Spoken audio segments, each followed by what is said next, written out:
Hello বন্ধুরা, নমস্কার। তোমরা কেমন আছো? দেখো, আমাদের পুকুরের মাছ ধরেছি, আবার বাজারের কেনা মাছও আছে।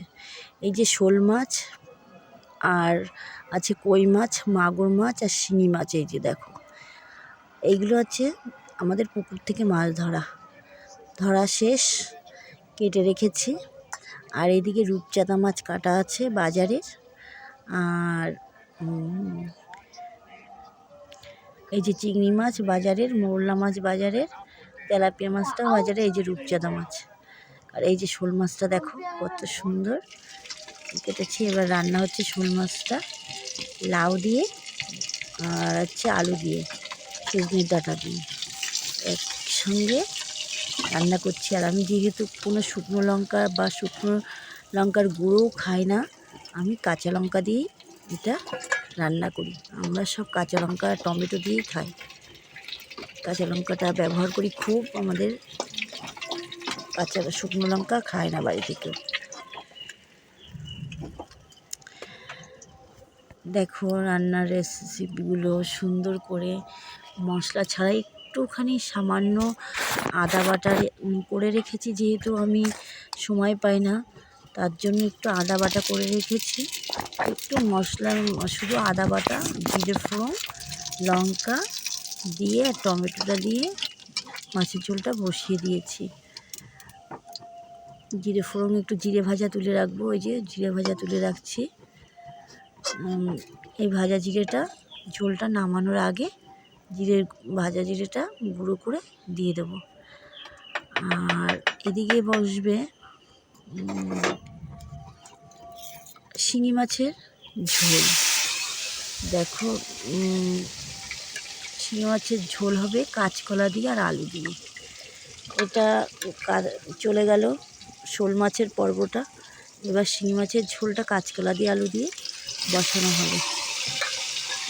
সেটাকেও মানে টমেটো দিয়ে, কাঁচা লঙ্কা দিয়ে, জিরে ফোড়ন দিয়ে রান্না করেছি। আর এদিকে আমের টক, আমের টক আমাদের 12 মাসই লাগে। আমের টক ছাড়া আমাদের খাওয়া হয় না কারোর। আচ্ছা, তারপরে হচ্ছে লাল শাকটা নর্মালি করেছি, শুধু কালো জিরে ফোড়ন দিয়ে, লঙ্কা দিয়ে আর পেঁয়াজ কুচি করে দিয়েছি। লাল শাকটা নর্মালি করেছি। আমার রান্না কমপ্লিট হয়ে গেছে। দেখো, এদিকে চা হচ্ছে।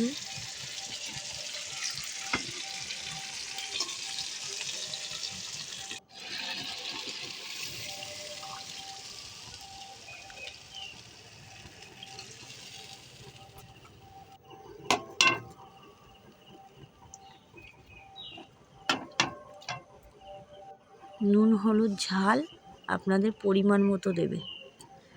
যে যেটা খায়, কেউ ঝাল বেশি খায়, কেউ কম খায়, নুনটার পরিমাণেও কম খায়, কেউ বেশি খায়। সেইভাবে আপনাদের স্বাদ অনুযায়ী করবেন। একদম নর্মাল রান্না, ফোড়ন দিয়েই সব রান্না হয় আমাদের বাড়িতে। মশলাপাতি আমরা খাই না বেশি একটা।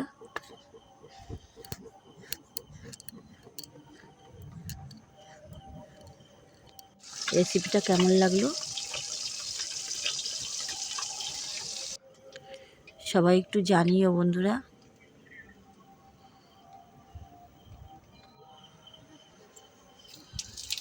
ভালো লাগলে অবশ্যই লাইক, কমেন্ট, শেয়ার, সাবস্ক্রাইব করে দিও। পাশে থেকো বন্ধুরা তোমরা, আমিও থাকবো। Tata, bye. আবার পরের দিন আবার অন্যরকম ভিডিও নিয়ে আপনাদের কাছে আসবো। দেখতে থাকো।